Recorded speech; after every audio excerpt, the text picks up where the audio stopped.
connu, nous, en France, dans le monde entier, pour plein de choses, mais notamment pour le fleuron de l'armée française, qui est la patrouille de France. La compta, le reste. Bon, vous appellerez demain votre cabinet, ça ira très bien. Ce soir, on va plutôt se faire plaisir, en parlant donc de management, de qualité humaine.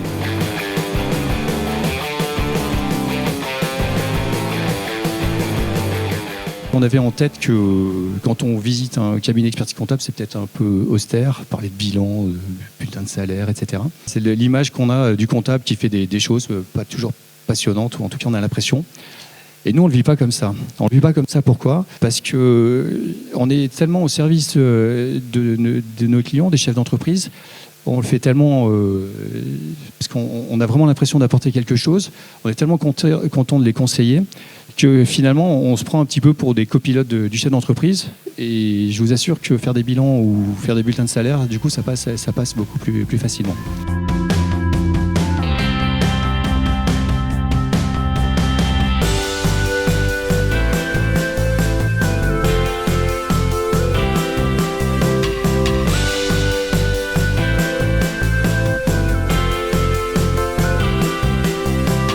C'est pas parce qu'on est leader qu'on est invulnérable. C'est pas parce qu'on est leader qu'on n'a pas le droit d'être fatigué. C'est pas parce qu'on est leader qu'on fait jamais d'erreurs. Et quand on fait des erreurs et qu'on est leader, il faut le dire. Il faut être capable de le dire. Il faut être capable d'auto-analyser, de s'autocritiquer. Et finalement, contrairement à ce qu'on pourrait penser, ça va ne faire que renforcer la crédibilité du leader. Et ça va vraiment répandre un sentiment de confiance.